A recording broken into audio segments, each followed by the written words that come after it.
উত্তৰ পূৰ্বাঞ্চলৰ CBSEৰ বিদ্যালয়সমূহৰ এথলেটিক্স প্ৰতিযোগিতাত টিয়কৰ পিৰাকটাৰ মাজগাঁৱৰ অনুৰাগ গৌতমৰ সোণৰ পদক লাভ। ৰাষ্ট্ৰীয় পৰ্যায়ত খেলাৰ বাবে নিৰ্বাচিত। উত্তৰ পূৰ্বাঞ্চলৰ কেন্দ্ৰীয় মাধ্যমিক শিক্ষা বোৰ্ডৰ বিদ্যালয়সমূহৰ মাজত গুৱাহাটী ৰয়েল গ্লোবেলৰ আতিথ্যত 1, 2 আৰু 3 আগষ্টত অনুষ্ঠিত এথলেটিক্স প্ৰতিযোগিতাত যোৰহাটৰ Teok Holi flower senior secondary বিদ্যালয়ৰ ছাত্ৰ তথা পিয়াকটা মাজগাঁৱৰ অনুৰাগ গৌতম বৰাই লং জাম্পত সোণৰ পদক লাভ কৰি ৰাষ্ট্ৰীয় পৰ্যায়লৈ নিৰ্বাচন হয়।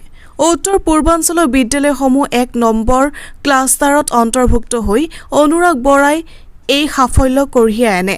জানিব পৰা মতে ভাৰতবৰ্ষৰ CBSE বিদ্যালয়সমূহ 20টা ক্লাষ্টাৰত ভাগ কৰা হৈছে। 20টা ক্লাষ্টাৰৰ ৰাষ্ট্ৰীয় পৰ্যায়ৰ খেলখন 10 ছেপ্টেম্বৰত উত্তৰ প্ৰদেশত অনুষ্ঠিত হ'ব।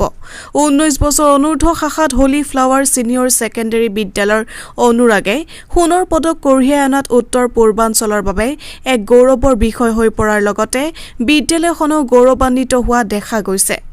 অনুৰাগ গৌতম টিয়কৰ পিৰাকটা নিবাসী দিগন্ত বৰা আৰু দুদুমণি বৰাৰ জ্যেষ্ঠ পুত্ৰ।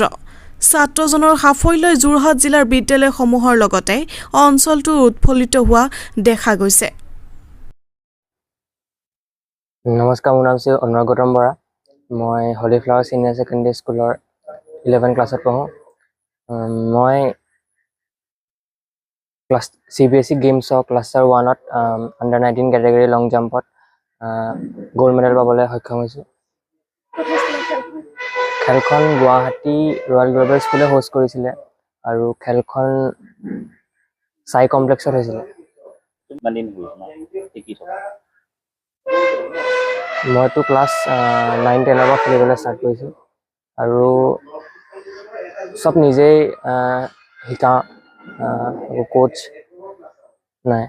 এতিয়া নৰ্থ ইষ্টৰ ভিতৰত তুমি যিহেতু গ'ল্ড মেডেল লৈছা, ৰাষ্ট্ৰীয় পৰ্যায়লৈ তুমি নিৰ্বাচিত হৈছা, তোমাৰ কেনেকুৱা লাগিছে? ভাল লাগিছে, বহুত ভাল লাগিছে। ফাৰ্ষ্ট টাইম এনেকৈ নেশ্যনেলছ এবাৰ খেলিবলৈ পাইছোঁ, বহুত ভাল লাগিছে। প্ৰশিক্ষণবিলাক ক'ত গ্ৰহণ কৰি আছা এনেই ইয়াত যোৰহাটৰ? তেনেকৈ প্ৰশিক্ষণ মই কৰা নাই, মই নিজেই ফিল্ডত প্ৰেক্টিছ কৰোঁ। আৰু এথলেটিক্সৰ বাহিৰেও বেলেগ তুমি অন্য কিবা কিবি খেলা ধূলা কৰি আছা নেকি?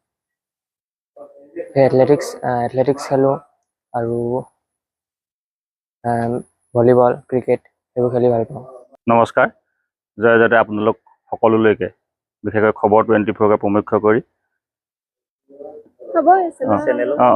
সকলোকে মই ধন্যবাদ জ্ঞাপন কৰিছোঁ। আপোনালোকক মই জনাবলৈ পাই সুখী হৈছোঁ এজন পিতৃ হিচাপে। আমাৰ ল'ৰা অনুৰাগ গৌতম বৰাই হোলী ফ্লাৱাৰ ছিনিয়ৰ ছেকেণ্ডেৰী হাইস্কুলত বৰ্তমান একাদশ শ্ৰেণীত অধ্যয়ন কৰি আছে। তেওঁ 1 আগষ্টৰ পৰা 3 আগষ্টলৈকে উত্তৰ পূৰ্বাঞ্চলৰ সমূহ CBSE বিদ্যালয়ৰ অন্তৰ্গত হৈ যোৱা এথলেটিক্স চেম্পিয়নশ্বিপত আণ্ডাৰ 19 শাখাত গ'ল্ড মেডেল পাবলৈ সক্ষম হৈছে আৰু তেওঁ ইয়াৰ পাছত পৰৱৰ্তী পৰ্যায়ত উত্তৰ প্ৰদেশত অনুষ্ঠিত হ'ব লগা নেশ্যনেল গেমত খেলিবৰ বাবে সি সুবিধা লাভ কৰিছে।